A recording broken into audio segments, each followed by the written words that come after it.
right, so it's 6:05, so I think we're going to get started.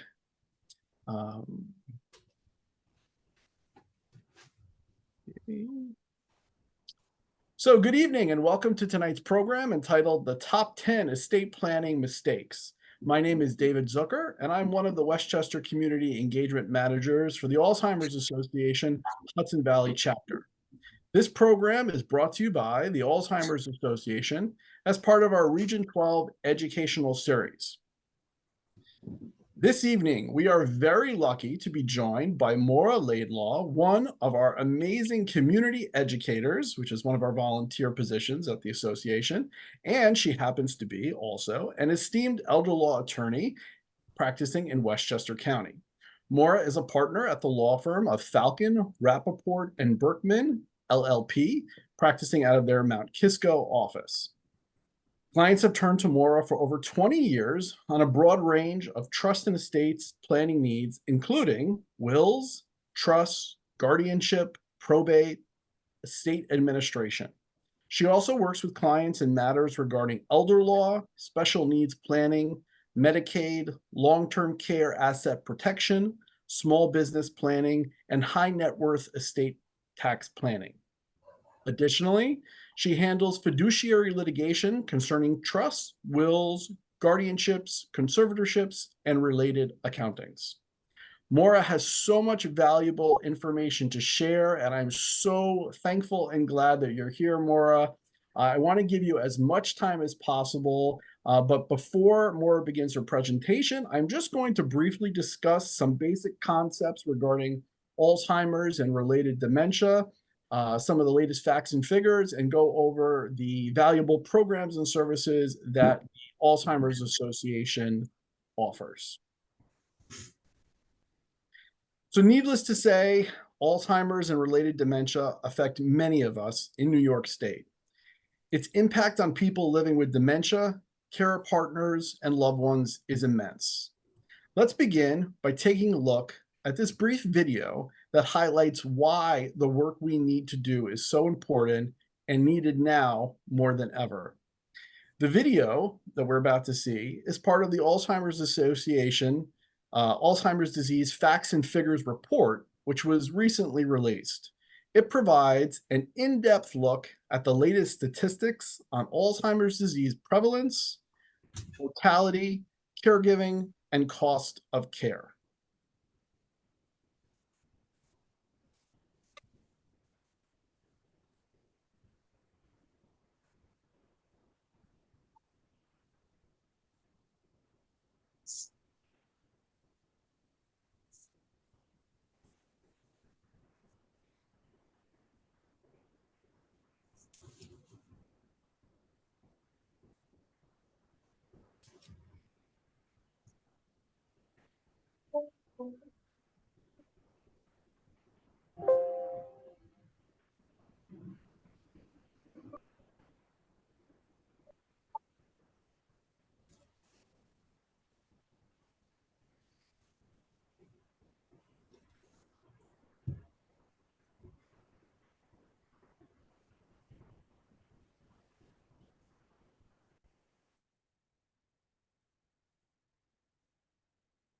So as you can see, the numbers are pretty staggering. Nearly 7 million Americans are living with Alzheimer's.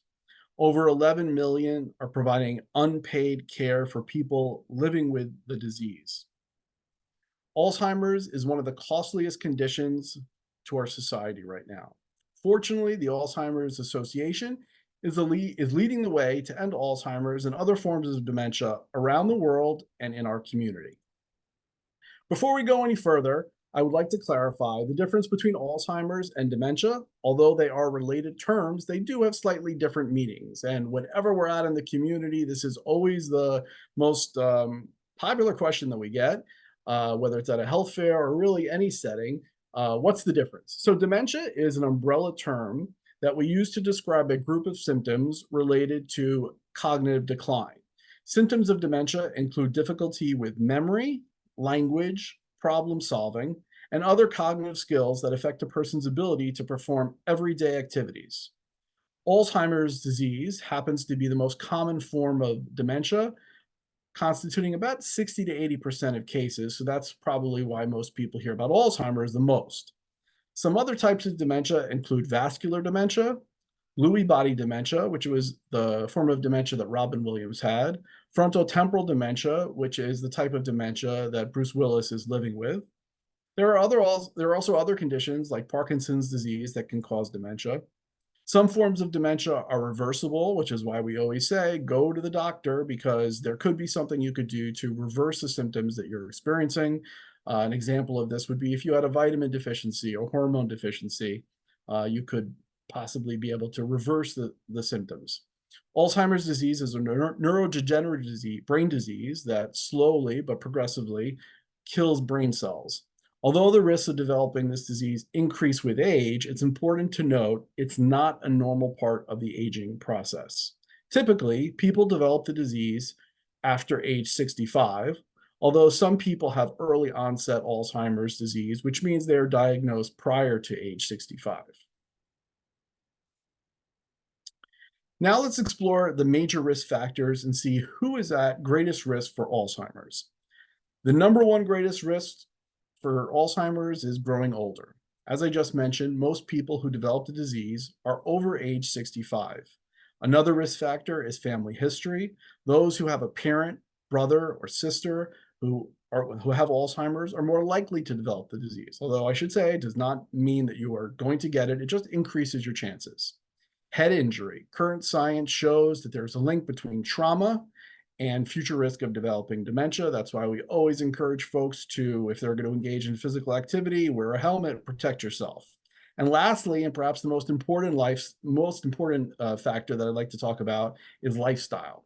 There was a article in the Lancet, and they said very famously that almost 40% of cases of dementia can be either prevented or delayed by modifiable risk factors. So we teach a whole class, healthy living for your brain and body, where we talk about just this, how to live a healthy lifestyle. But there is very strong evidence that brain health is related to heart health. The risk for developing Alzheimer's or vascular dementia appears to be increased by conditions that damage the heart or blood vessels. These include heart disease, diabetes, high blood pressure, cholesterol, metabolic syndrome. In addition to the main risk factors for the general population, Hispanic Americans, Black African Americans, and women are also at a higher risk for Alzheimer's. Research shows that older Hispanic Americans are about 1.5 times as likely as older white Americans to develop Alzheimer's. While older Black Americans are about twice as likely to develop the disease as older white Americans, yet they're less likely to receive a diagnosis. The reason for these differences is really not well understood, but researchers believe that higher rates of vascular disease in these groups may also put them at greater risk for developing Alzheimer's. There also are a number of other factors that may play a role, such as healthcare, or access to healthcare rather, socioeconomic status, access to food and education, cultural differences, stigma, and more. And then sadly, in addition to these high-risk groups, there's women. Unfortunately, women are disproportionately affected by Alzheimer's. Almost 2/3 of Americans living with Alzheimer's are women. So I'd like to end my portion just by talking very quickly about some of the many resources available through the Alzheimer's Association to support people living with the disease, families, care partners, caregivers, professionals, and the general public. The Alzheimer's Association is available whenever and wherever you need reliable information and support. Our key 3 resources that we use to connect people to information are first our 24/7 helpline, 800-272-3900. Highly trained and knowledgeable staff can help you with education, decision-making support, crisis assistance, resource identification. These are master's level clinicians, and they're there 24/7. So it's really an incredible resource. We also have our website, alz.org. I like to say that it's very easy to Google to try to find information on these subjects, but it's a much better idea to go onto our website because we're very selective about the information we put on our website. It's all science-backed, peer-reviewed. So I really encourage people to go to alz.org. We also have something called a community resource finder, and that's a partnership with AARP where a person just puts in their zip code and every potential resource, local resource that is, will pop up that a person might need when faced with these challenges. We also offer care consultations where master's level clinicians are available to help people to navigate caregiving decisions, assess current needs, and anticipate future challenges. These care consultations are free, and I should say all of our services are free. But care consultations are really great, especially if you just had a recent diagnosis and you would like some direction. We have support groups where we have trained facilitators. These support groups offer not just emotional assistance, but by developing a support system, but they offer practical information on how to deal with challenges that the group may share. And then we have our social programs. On a lighter note, the association offers a variety of social programs, which are just a fun way for people with the disease and their caregivers to get active and connect with each other. The events are free and they're light and fun. And I really encourage you, if you're in the early stages or your loved one is in the early stages, to contact us and find out about our social engagement programs because they're really terrific. Lastly, we can't do what we do without you. So if you want to get involved, there are so many ways. We have a variety of volunteer opportunities. Maura is a busy attorney, but she takes the time to be a community educator. She takes the time out of her busy schedule to come and do talks like this. So if you are so inclined, you could be a community educator and give talks on a variety of different subjects pertaining to Alzheimer's and related dementia. Also, I mean, there's a whole list. You can see it on this slide of ways to get involved. The walk is coming up October 6th. It's the biggest fundraiser that we have in over 600 communities across the nation. Last year in Westchester, we had the distinction of being number 19 in the country. We're very proud of that. But no matter where you are, I really encourage you to join a walk team. Lastly, we're always available, 800-272-3900. If you'd like to check out the Hudson Valley social media pages, you can see them on the page here. And with that, I am going to hand the program over to Maura. Maura, please take it away.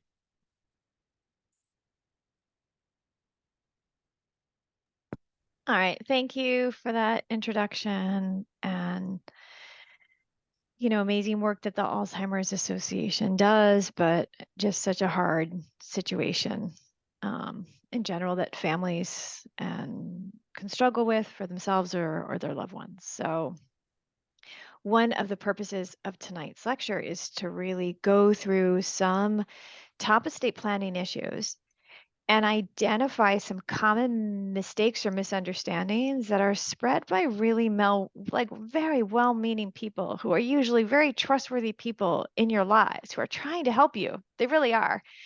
But it's such a technical area that if they're not trained in living and breathing these issues professionally, then they're just not able to steer you in the right direction. What they might be telling you is something from 5 years ago that was true, but not today. So I'm going to share my screen with my PowerPoint once I change my display settings so that you don't have a side view of my face if I do it in the wrong screen. So let me make sure I can do this correctly. And here we go.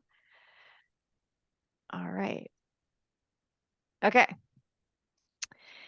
So, of course, because I'm an attorney, I get to begin with a little bit of a disclaimer. This is not meant to be legal advice.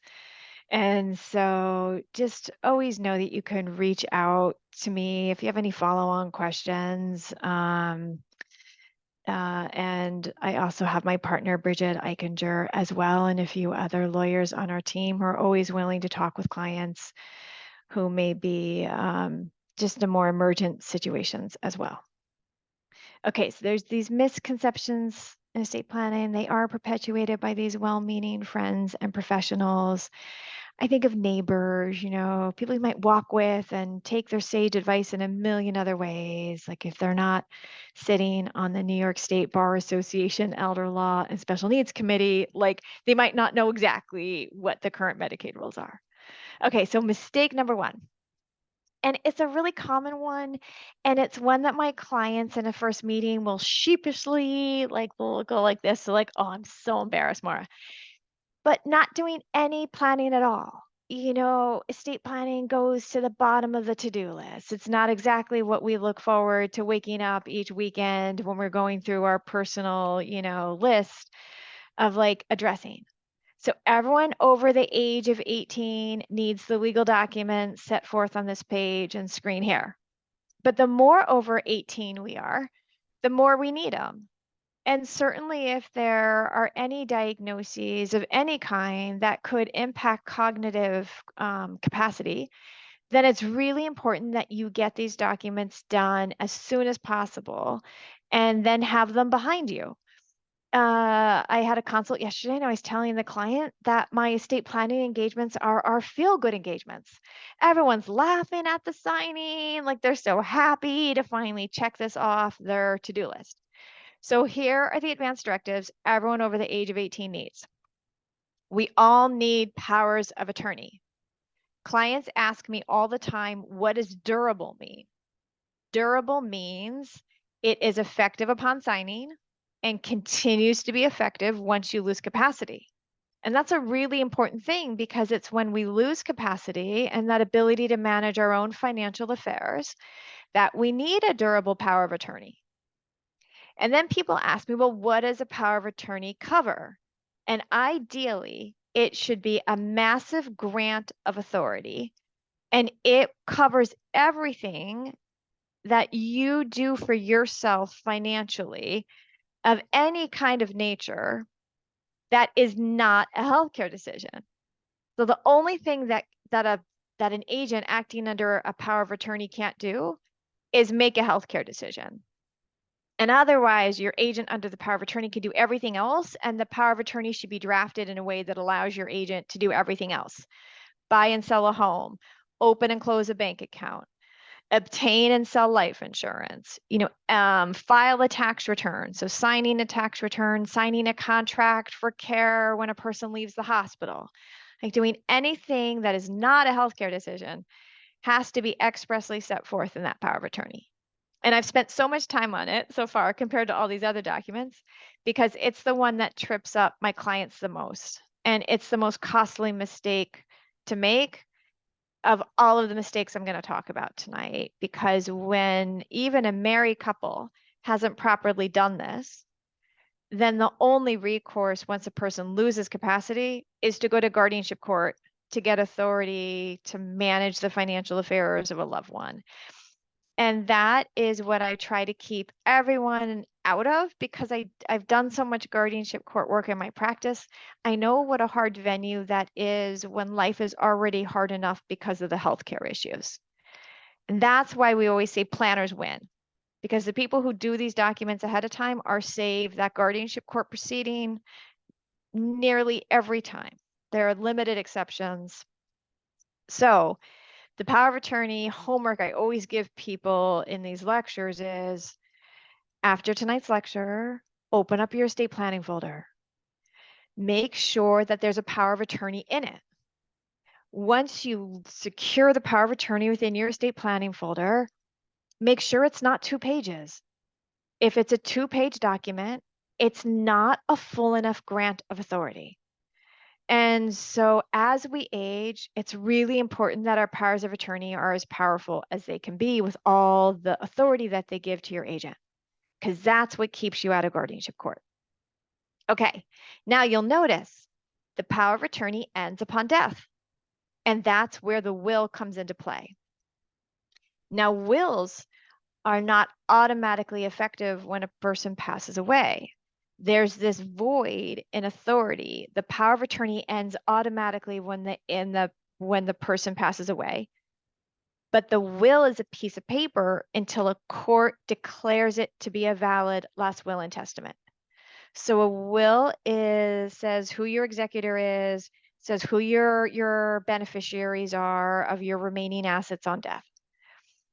But nothing in that will becomes operative, not even the executor appointment, until the executor submits it to court with a probate petition.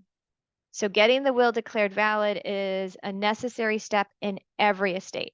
And that really takes my clients by surprise. Like, I have to say, they will commonly say, well, what do you mean a court proceedings needed? Like, isn't this why I did a will? And I was like, no, you do a will so that you name your beneficiaries on death, but all wills have to go to court to be blessed because otherwise there could be a lot of fraud. Someone could forge your signature on a will and take it to the bank the moment you die and try to collect your accounts. So wills have to go through court scrutiny to make sure that they are valid instruments and that the beneficiary's name deserve to receive the assets. And that's a good thing, but it's also a frustrating thing to the families that I work with. And so enter living trusts at the bottom of the screen here. Living trusts, like the name implies, are created while a person is alive. So they are effective immediately upon signing. They continue to be effective even after death. It's just there are different terms under the written trust agreement of what happens to the assets while our client is alive, and then what happens to the assets upon death. But the wonderful thing about a living trust is it doesn't need a court blessing to be determined valid. And so that's how living trusts came to be really popular. If anyone listens to Susie Orman or some of the other radio hosts out there on AM radio, like they will commonly promote revocable living trusts as a way to avoid probate. And they're my frenemies because they know enough to give some information to point clients in the right direction, but not enough to really, there's some disinformation that they spread as well. So I always again recommend people talk to counsel. So there are two types of living trusts. They can be revocable and they can be irrevocable. Now, I'm giving a talk tonight for the Alzheimer's Association. And so I have to say that for my clients who are presenting with cognitive decline, we are commonly thinking of using irrevocable trusts to protect their assets from ongoing unreimbursed medical costs. Medicare is very good at covering procedures and not as good at covering the needs of people who need home care. And so it is the state Medicaid program that will cover those needs of our families. It's a means tested program. And so we use irrevocable trusts to allow our clients to voluntarily impoverish themselves. But that is too deep a dive for this slide. So going up to the top, everyone over the age of 18, we need powers of attorney and then wills upon death. Living trusts can help bridge the gap between those two. And then we also need healthcare directives. The three most common ones I do in nearly every estate planning engagement for a client will do a healthcare proxy, names the agent, gives some small directions about healthcare. The living will really be the more meaningful document in setting forth the client's wishes about end of life care. And then a HIPAA designation, because under the New York State Department of Health rules and regulations, you can only name one healthcare agent to act at a time. But there may be several adult children who want to be able to be part of the conversation with the treatment team, or a spouse and one or two adult children.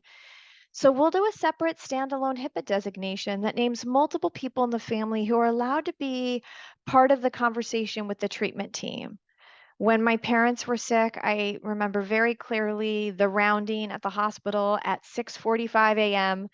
And, we would rotate, my brothers and sisters and I, of like, who's doing tomorrow morning's rounding to make sure that we caught the doctors before they went to their offices for the day. So it is important to have a team around you, and that HIPAA designation allows for that. Okay. Well, I just want to stay on this slide for 1 second to say again what happens when a person loses capacity and they're still alive. and they've done no planning is what all families want to avoid, because that is where people have to go to a New York guardian, or if you live out of state, let's say Connecticut, you have to get a Connecticut conservator. And family members typically get appointed as guardians or conservators, but they still have to go to court to get the authority. Okay. This is now probably a good time to say I'm more than happy to take questions, but if you could post them to the chat, and I'm sure David can help. David, if there are any questions where I need to clarify something, definitely interrupt me. Otherwise, I'll answer all the questions at the end, and be sure to stop me, with 10 minutes or so I can address questions, okay? All right. Mistake number 2, adding a child as a co-owner on bank accounts. And this is typically known as a convenience account. So you have typically a surviving spouse in this instance, and the surviving spouse is really supported very heavily by a local adult child. And it's just easier for them to be on the account together to pay bills and to access funds, to pay caregivers and buy groceries and do all the day-to-day stuff that the adult child, boots on the ground, is helping with. But that client's will typically say, on my death, all my assets go in equal shares to all of my children.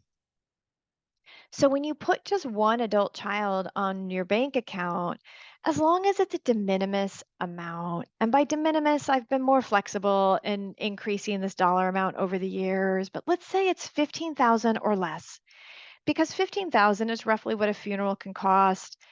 And so if you have a $15,000 checking account and you put just one child on it, yes, that child becomes the legal owner of that money, but it's a practical pot of money to have upon death for that adult child who might need to cover some pretty significant costs immediately upon death.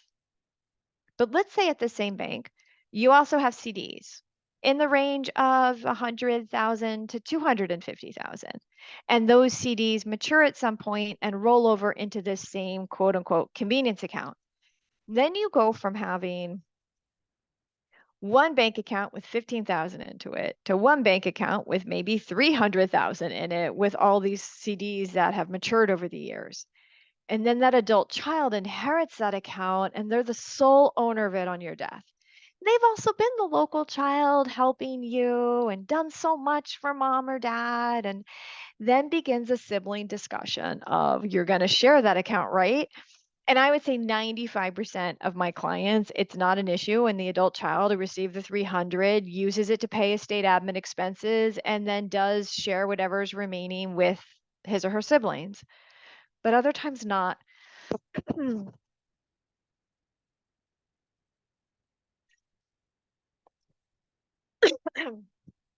So other times not. And that's my estate litigation practice. Sorry, I'm getting over a cold. I'm going to drink a little more.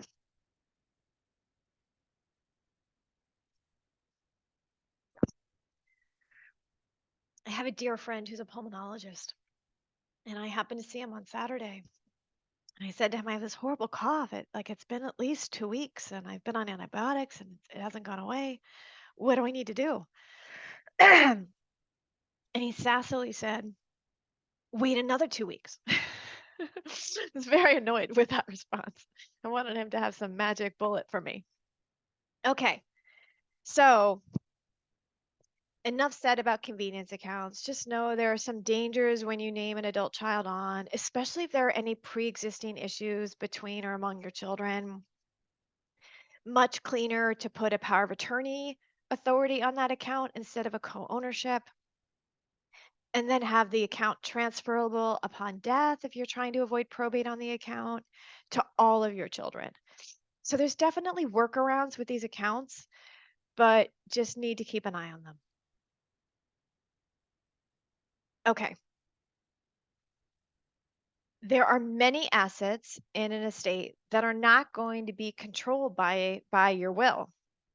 So sometimes people will come to me and say, Moira, I really need to update my will. I have a child with special needs. I need to make sure that they don't inherit anything outright because it will disrupt their benefits that they're receiving from New York Medicaid or SSI. And so I'll meet with a client and we'll certainly update the will and create a special needs trust for that child. But I'll ask the client about their specific assets. And, sometimes it'll show that really the key assets are bank accounts that are transferable upon death and retirement accounts that are transferable upon death. So, whenever you're making a major overhaul to your estate plan or doing your estate plan for the first time, know that yes, we start with a will or a trust and we update it, but then we need to have the other assets that are directly naming people, instead name the will or the trust as the beneficiary in certain respects. And so will assets are generally known as probate assets. They are financial assets that are titled just to the person who's passed away, with no one else named as a co-owner with rights of survivorship. And then probate assets are typically, or non-probate assets rather, are typically qualified retirement accounts, whether they're IRAs or 401ks or 403bs. Those accounts are structured by their very nature to be opened where the account holder names who's going to receive the account on their death within the account opening paperwork. Life insurance operates that well as well. Annuities typically operate that way as well. Certain bank accounts operate that way, whether they're joint with rights of survivorship, payable on death, meaning POD, or transferable on death, meaning TOD. Certain real property can be owned between married couples. That's a tenancy by the entirety. They can also be owned between siblings in a way where it's joint with rights of survivorship. Or sometimes parents own real estate and they give it to their children, but they retain a life estate. So if a client comes to me and says, I want to leave my house to, X person, I say, that's great, but let's pull the deed and see how that house is titled now to make sure that we can actually still have any rights left over to dispose of it. And then trust assets. When you create a trust, your lawyer will help advise you on how to transfer assets over to it. Any assets that are properly transferred over to the lawyer with the lawyer's help over to the trust are then controlled by the trust on death and not your will. So that's how we magically can make someone die without any assets.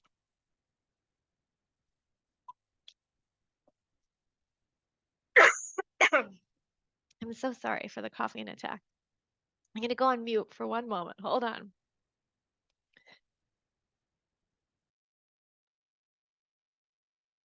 Take this opportunity to thank everyone for coming today. And Maura, you're not alone. My mother and father, who are in attendance, are going through the same exact thing. They went to urgent care the other day, a cough, and the doctor told them about the same exact thing. Wait a couple weeks, and just has to run its course. So you're not alone.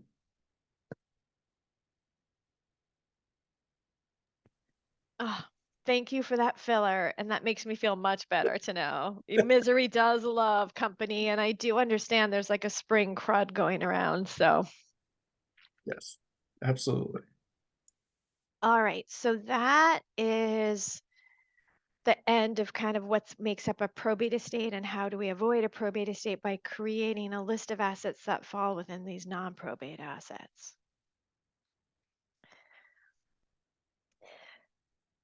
When clients start to name beneficiaries on accounts, there are some missteps that they can make there by directly naming their estate as a beneficiary um, on a qualified retirement account in particular. So if you name an estate as a beneficiary on a qualified retirement account, meaning an IRA 401k, 403b. Estates have to withdraw the entire account over 5 years, whereas every other beneficiary will have at least 10 years, and spouses will be able to do it over their own life expectancy. So be very careful in naming an estate or a trust on a retirement account and get legal advice on that. Okay, now we're on to taxes. So what we've covered so far is just how do we make things easier in terms of the passing of assets. And what I'm going to cover next are just some complicated misunderstandings that my clients can have with respect to what comprises their taxable estate and what are the exemptions and how can I gift and without owing a gift tax and issues like that. So starting first, my clients commonly believe that their life insurance and their retirement accounts are not part of their taxable estate. And nothing is further than the truth unless steps are taken to plan with respect to the life insurance. So, assuming that you own your life insurance and you control who the beneficiary is, that life insurance is part of your taxable estate. So, both your probate and your non probate assets, unless you've done sophisticated estate tax planning, they are all included in your taxable estate. So that's the bad news. But here's the good news. Our current federal exemption is 13.6 million. And there's a 40% tax on amounts above, the 13. That's actually a typo there. I'm going to fix, but above the 13,610. So 40% tax. Now, New York State has a cliff tax. It's still a really high exemption amount. It's 6.94 million. But once your estate is over this 7.287, 5% increase in the 6.9, you lose the exemption altogether and your loved ones are taxed from $1. So New York is really the one that my clients most commonly need to really manage around, and especially for married couples. So married couples can be complacent because they themselves are tax exempt beneficiaries. But upon the death of the second spouse, children are not tax exempt beneficiaries. So the only tax exempt beneficiaries out there are spouses and charities. So when a first spouse passes away under New York, let's say I have a married couple, they have 10 million in assets. I can still get all 10 million estate tax free to the kids as long as we work ahead of time and build in some tax planning into the married couple's estate plan to allow the surviving spouse to receive some of his or her inheritance in trust instead of outright. So just know, again, and like I said, with the regular traditional estate planning documents in slide 1, planners win. Planners win in avoiding guardianship court, and planners also win in avoiding taxes, because as long as you proactively plan, you can lock in this New York State exemption amount in the estate of the first spouse and prevent the surviving spouse from going over the cliff in that $10 million example. Now, if you are in the lucky universe of having more than 13.6 million, or even in the lucky universe of having more than 7 million, you need to know that there are some potential changes afoot to our federal estate tax law. In January of 2026, the exemption for the federal government is going to go down to this 7.287 amount roughly. It will still only federally be taxed on the amounts above that. So the federal government will never have that cliff component that New York State has. But it's still something that you want to have on your radar because you're able to gift now up to the full federal exemption and lock in this current exemption before it's reduced by half. So I have quite a few clients who are lucky enough to have significant wealth, and we're working pretty actively with those families right now in locking in the 13.6 per person exemption. And you do that by implementing a lifetime gifting plan before January of 26. And spouses, let's say I have spouses who have 26 million, they can gift that 13 million to each other. So that's an interesting technique, but way beyond sort of what I meant to cover tonight, but I just throw that out there so people are aware of it. Okay. There are lots of missteps with respect to gifting. And so I'm going to take you through a couple of like the common misunderstandings and things to be aware of. All right. So here's something that happens in my conference room probably once a week. A client says, "This is attorney-client privilege, right?" I say, "Yes, this conversation is attorney-client privilege." Like, "Well, my niece really needed some help last year, or my daughter really needed some help buying her first home. And I loaned her $218,000, but I don't expect her to repay me. And oh, by the way, there's no evidence of the loan instrument and no payment has ever been made on it." And so I tell the client, "Look, what you did was make a gift, but I want to reassure you that no gift tax is owed. All you have to do is tell the federal government about it.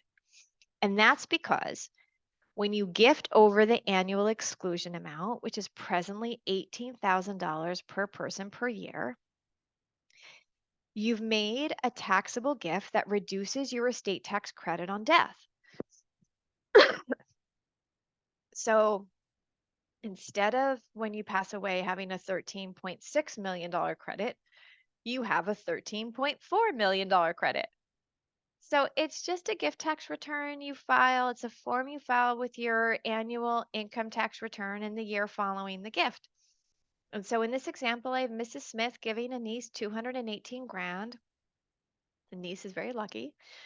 And 18,000 counts as the annual exclusion. 200,000 counts as the taxable gift. And Mrs. Smith's new exemption on death is 13.4. And if she gave her niece 218,000 the next year, then her new exemption would be 13.2. So you just kind of have a running tally, and that's the real purpose of filing the gift tax return, so that there's a running tally on your death of what your available estate tax credit is upon death. And that's the, kind of simplest way of sort of a gift illustration and whatnot. But there are more complicated issues with respect to income tax. So imagine if someone gifts a house instead of cash. And imagine that that house has a fair amount of built-in capital gain. So here's an example of gifting a house that has a fair market value of 750K, but costs the gifter, the donor, only $50,000. Well, the gift recipient, if it's a lifetime gift, later sells that house. They'd owe capital gain on everything above the 50K. Whereas if they had inherited the house through the estate, if it was under the tax exemption, would owe no estate tax. But being part of the taxable estate of the decedent on death, all estate assets receive a date of death value for purposes of cap gain. So in that very same example, that beneficiary under the estate only pays capital gains tax on the gain above 750,000. So if you're thinking of gifting anything other than cash ever, be sure to get tax advice on it from your estate tax lawyer. Okay. This is definitely a follow-on lecture, but very briefly, it's what I alluded to earlier about trusts being either revocable or irrevocable, and how I use irrevocable trust typically for people who are, have some sort of diagnosis relating to cognitive decline. So um, many of the adult children who I end up speaking with on behalf of their parents, they will commonly think that Medicare is going to pay for their parents' long-term care costs. Whereas most of my clients themselves, if they've already been living under Medicare for, 5, 10, 15, 20 years, they're acutely aware of Medicare's strengths and weaknesses and understand that Medicare is health insurance and not long-term care insurance.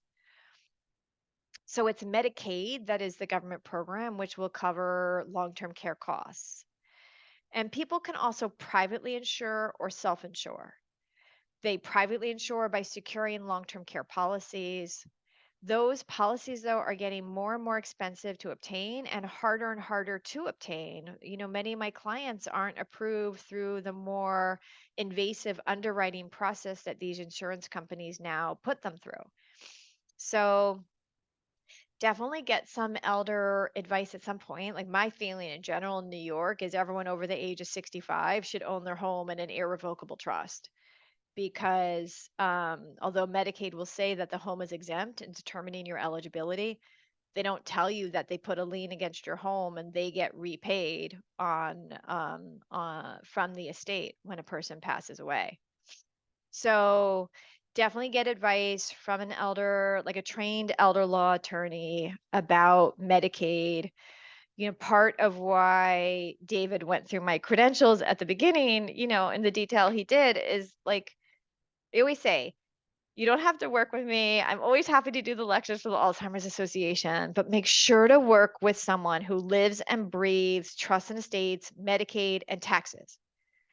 Because all of those are so hard even for one person who only does that to stay current with, let alone someone who also does residential real estate and, DUIs and a small business contract and.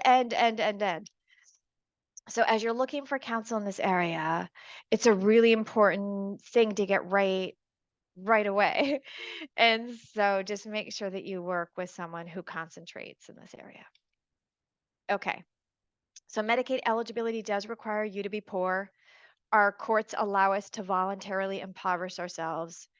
There's a 5-year look back for nursing home care. So again, planners win. If like there's a theme from this at all, planners win.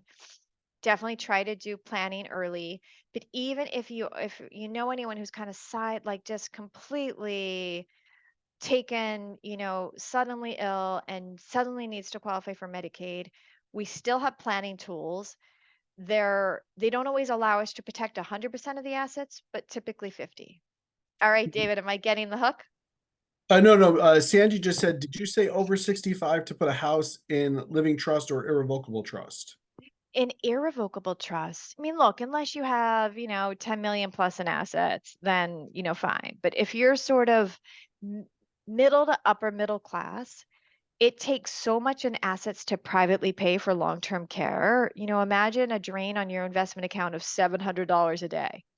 So the more you can do sooner to protect assets from long-term care costs, the better. And the house is the easiest one to put in a trust because you retain the right to live there, retain the right to sell the house, and have the trustee buy a new house for you. It like changes your life, not at all. Thanks for interrupting. Yeah, that's a good one. Okay, be very careful not to leave assets to anyone who's legally incompetent. So who is legally incompetent? Minors and persons with disabilities. So very commonly, once a year, I'll be contacted by a parent who lost their parent and their parent named their 2-year-old as the beneficiary of their IRA. And so that 2-year-old won't have legal capacity for 16 years. The parents have to bring a property guardianship in the local courthouse to collect the account. They then have to turn the account over to the child at 18, and they have to apply to the court anytime they want to use the money for the child between now and 18. It's like the worst kind of property guardianship out there for minors. And I, by the way, have 3 children. The youngest is now 21.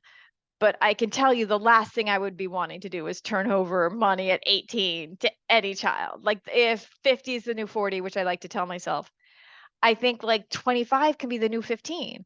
Like just people are growing up a little slower, and we're not, I blame myself and my generation of parents. Like we didn't quite teach the life skills, David, that your parents maybe taught you or whatnot. So our children and maybe tech, they're just a little less savvy potentially.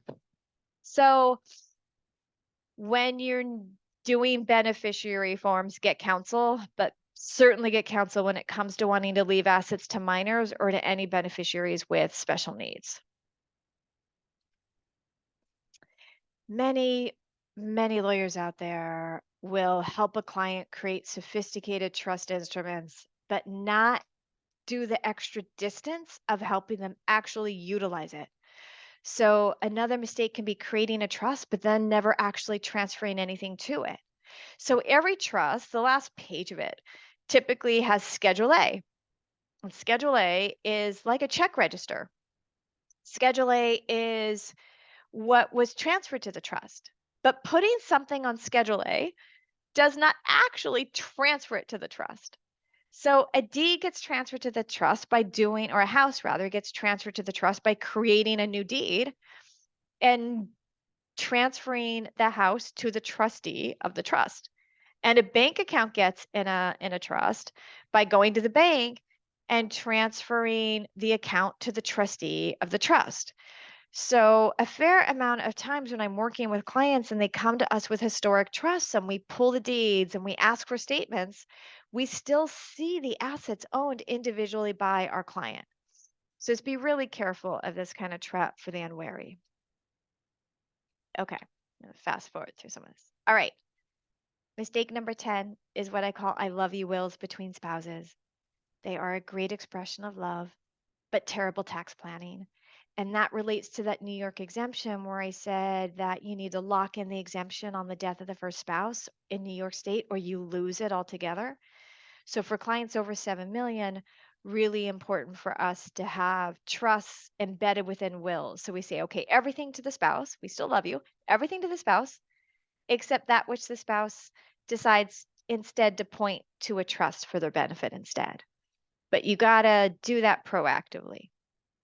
Okay, I'm going to stop the share and I'm going to open it up to questions now. And I know it was a lot of information in a very short time span. I appreciate everyone, staying online.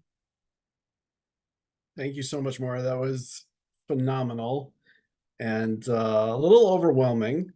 And so I'm sure that does anyone have a question? Let's put it out there to start. Okay, okay, Sandy, you have a question. Okay, actually, I happen to have two questions. Um, for a IRA account, what if a beneficiary wasn't changed to the spouse because they had it before they were married, they never decided to change it? Say it's their parents who are deceased. Is there any protection for the spouse to be able to, be entitled to it? And again, this is for like an IRA account. Okay, so I'm going to repeat this. So this is an IRA account. It has beneficiaries who are now deceased.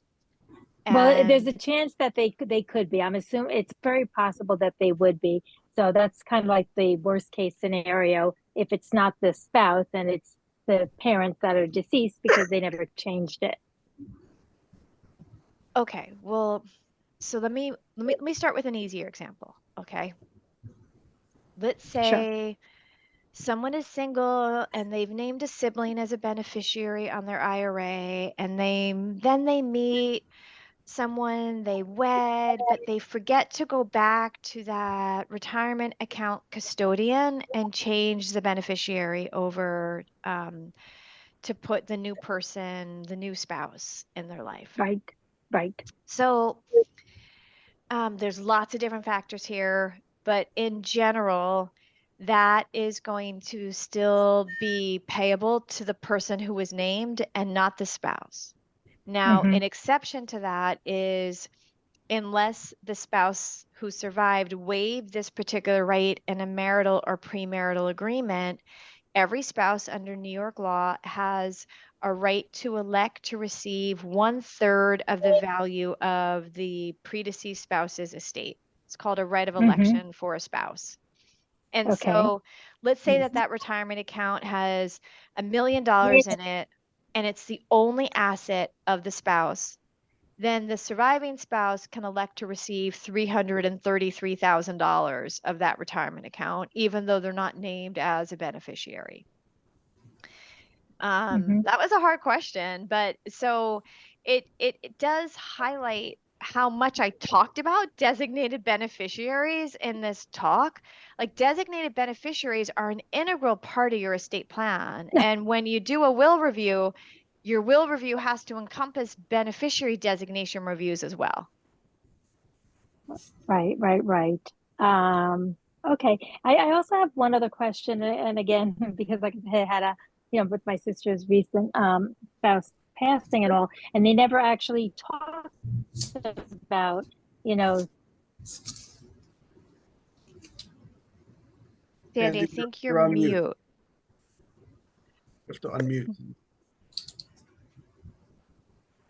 Well, Sandy, while you're on oh, mute, hold on. Let me just say one thing, and I think yep. that you can ask this question in a generic way.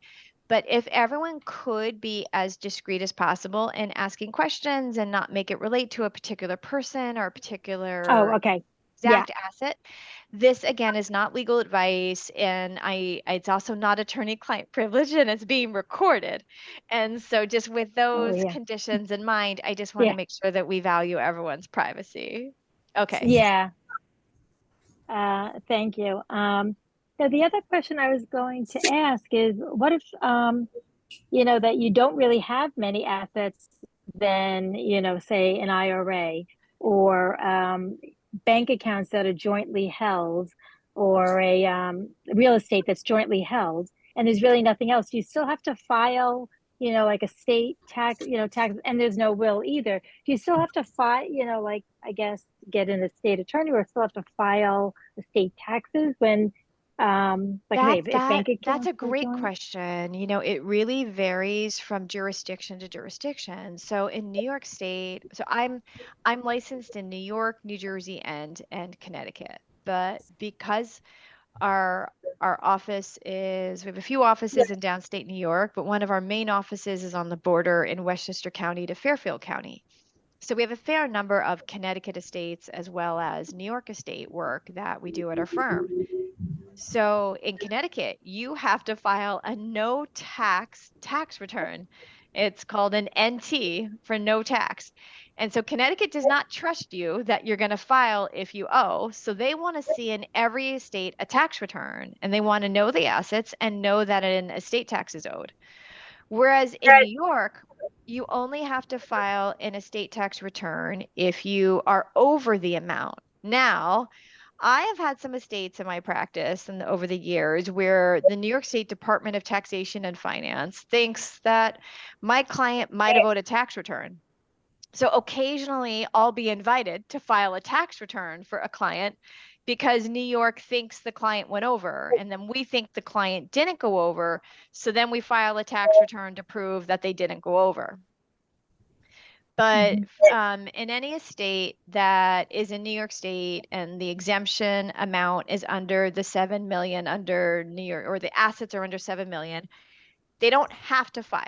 Now, sometimes you want to file. You want to file a federal return, even if you don't owe a federal tax, when you want to preserve the unused exemption amount in the predeceased spouse. So in New York, you use or lose the New York State exemption amount of roughly 7 million. Federally, a spouse has the ability to potentially port over the unused exemption into the surviving spouse's estate.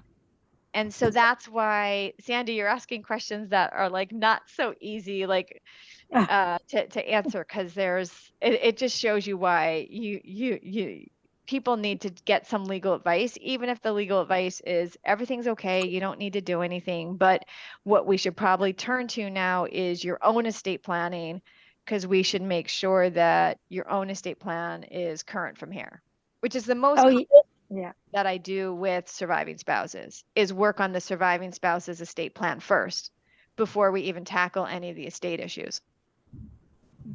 Okay. All righty. Thank you, You're Moira. welcome. Moira, hi. This is Jennifer Jensen. I actually did have a question. Sure. So, the place that I work, all this information is going to be very, very helpful. But what happens if people don't have the resources to necessarily go out and get all of these attorneys that you spoke with? Um, Yeah. is there like on the Alzheimer's website, or is there a specific type of organization that they can Great call, question. or Great question. Like lawyer? I commonly, and David, I'm curious what you do in those instances, but I'm commonly referring people to the Hudson Valley Legal Services Society. And so that's one of our nonprofit arms in our Hudson Valley. And then also locally, there's the Pace Women's Justice Center and some other clinics out of Pace Law School. David, do you have any suggestions for people who need pro bono work? That's exactly what we do. Okay. There's a senior law program too, which is a good resource. But that's generally where we refer. It's Thank you, true. David. The Senior Law Day is sponsored by the Westchester County Public-Private Partnership. And there's many senior law days throughout the year, but then there's a big annual senior law day at the county center. And there are pro bono sessions. Ironically, there was one year I did 3 consecutive pro bono sessions. These are 15-minute sessions in the county center. Each of my pro bono sessions had like people who had lots of money. And I was like, guys, like, come on, like open up the pro bono spots to people who need them. So just know many law firms out there will give free complimentary consults too. So those are the general options there. Thank you. Any Or other questions? Yeah. well, just kind of piggybacking on what you just said, people don't like to spend money on lawyers. I can say that as a former lawyer. Uh, but I was wondering if you could talk about the cost of going in to see a qualified elder law attorney to do proper planning versus guardianship. Oh, sure. So first, let me just explain a little bit about how guardianship works, because then you can sort of understand why guardianship is so expensive. Guardianship is like having an estate for a person while they are still alive. And it's literally called the guardianship estate. So when a married couple doesn't have the planning done the way that they needed it to be done for any host of reasons, the one that infuriates me the most is like the lawyer who did the planning just wasn't trained enough and shouldn't have even taken the case on to begin with. So when a family lands in guardianship court, the loved one gets appointed guardian, and then they retitle the assets of their loved one as like, the guardianship estate of Moira Laidlaw, and then as long as I'm alive after I've had a guardian appointed for me, each and every year my loved ones have to report to the court on every part of my holdings to prove that they haven't stolen any money.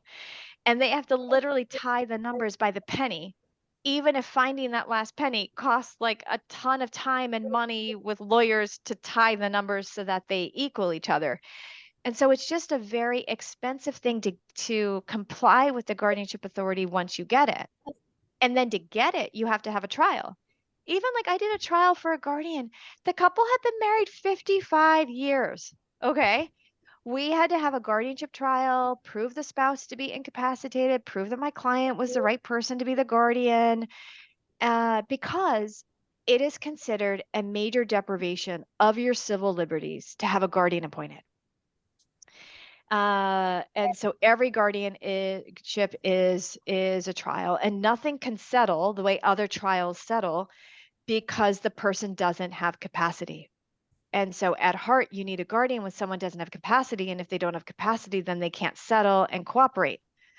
So it costs around $20,000 to get initial authority and around $2,000 to $3,000 a year thereafter to comply with the court rules and get legal advice with that compliance component to it.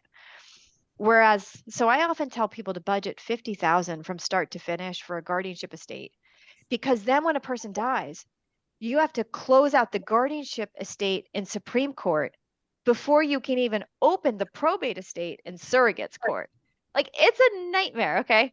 So As then a the planning, on the other hand, like basic middle class planning, which comes with some asset protection and some court avoidance, like it can cost like $5,000 to $10,000 start to finish. So worth its weight in gold to do, and to do it correctly, and then to know that like you've eliminated that risk. And I often say the guardianship part, it's not just the price tag. It is, you are dealing with a loved one who is still alive, significant care issues, you're on overwhelm supporting them, and then you're layering on top all this guardianship court work. So you're already on overwhelm, and you're layering an overwhelming court involvement on top of it. So there was a great New York Times article about poverty and different forms of poverty. And so there's monetary poverty, and there's time and bandwidth, and guardianship to me is like the worst of all of those worlds. Hi, Okay. Maura. This is Jennifer again. When you were Sure. speaking about that stuff, Britney Spears popped into my head. Oh yeah. So there's a clear case of a person who doesn't have any physical disabilities, but perhaps, so it doesn't have to be just physical. It can also be a mental, or if that's the right terminology. It I can be apologize. well, no, there are what we refer to as mental health or Right, behavioral health right. issues, and those guardianships are very complicated but really vital when someone doesn't have insight into needing care. Mhm. There are whole, different statutory sections. So is there a question, Jennifer, or like, can I just say too, I want to say New York is very protective, and it's very hard to get a guardian appointed. Right. We don't have the guardianship fraud issues that some other jurisdictions with laxer standards have. Yeah, no, again, I was just thinking like, okay, if there's a situation like, let's say, where there's a spouse, who was in something that you just described, it could take a very long time, and a lot of money, especially in New York, to be able, like you said, they have to go to court. It's very expensive. So it's one more good piece of information just to give our consumers. Yeah. Um, it's a very broad subject, obviously. Um, Ironically, I'll say to my married couples, I'll say, look, you guys have property rights if, vis-a-vis each other, if you ever divorce. But while the marriage is still intact, you have right. no property rights. It's like you have no right to sign a tax return, no Oh, right can't do to anything. access a retirement account without a power of attorney Right. or a guardianship appointment. So And the so, guardianship appointment, again, has nothing to do with being able to give any medical directives. Because again, going back to Britney Spears, her father was okay, kind of in I'm gonna charge press of her pause health, because guardianship in New York State and in many jurisdictions, whether they're called guardians or conservators, there's Okay, very commonly two parts to it. There's guardianship of the person, and there's guardianship of the property. So gotcha. sometimes, and guardianship in New York is always meant to be the least restrictive alternative ever. So Okay. sometimes families come into me and they have a healthcare proxy. They are navigating all the healthcare decisions fine because the parent or spouse signed a healthcare proxy, Mhm. but no one ever signed a power of attorney. So in that instance, we only need to go to guardianship court to get a guardian of the property appointed. Okay, gotcha. Okay, So it perfect. really just it depends on what the missing link is. Okay, great. Thank you so much. I appreciate that. Sure. Well, Moira, it's 7:14. I want to be considerate of Hello, hello. yes. Okay. David, can I ask a quick question? Okay. Moira, do we have time for one last question? Sure. Okay. Living will and healthcare proxies are easy to get. Where do you get the HIPAA designation? I've been looking online and I can't find anything.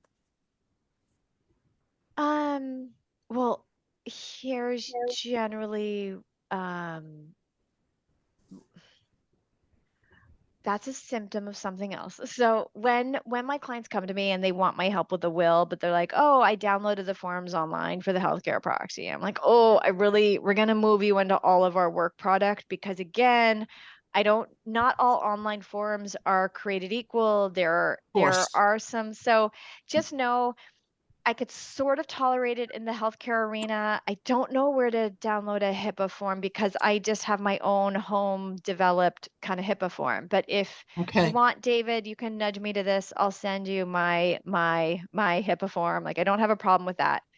But what you definitely need legal advice on, and you never want to download from online, you never want to download a power of attorney from online.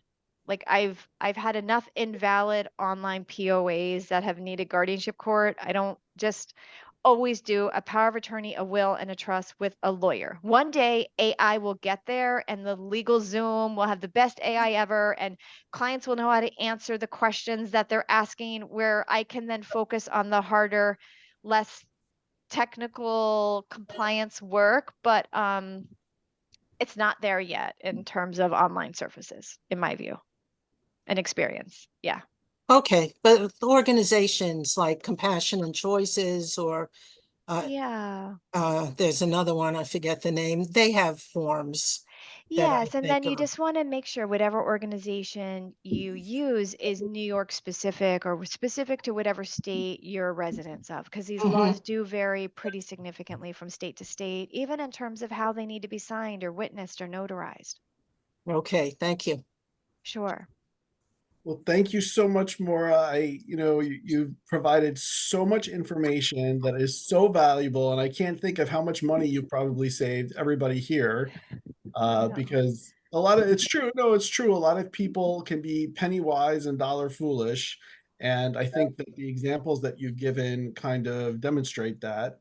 Um, do you mind if people are interested in your slides? Do you mind if I share those with No, folks? not a problem. Just we'll work tomorrow to get you a cleaned up copy, and I'm Okay. happy to have you disseminate it. Not a problem. Okay. So if anybody listening would like a copy of the slides, my email is dazucker@alz.org. It's in the chat, dazucker@alz.org. And if I didn't mention it before, I'm the Westchester Community Engagement Manager. So if I can help you with anything regarding these issues that we've discussed today, Alzheimer, dementia related resources in Westchester, please don't hesitate to reach out. And I'd like to thank everybody from Region 12 who have been here. This was a statewide event. Really excited to be able to do this. So thank you, Maura, and everyone have Thank you. a wonderful evening. Thanks for having me. You guys have been a great audience. Thanks for staying on. Take care. Bye. Bye-bye. Thank Bye. you. Thank you. Take care, Sandy. Bye, Mom. My son, very informative.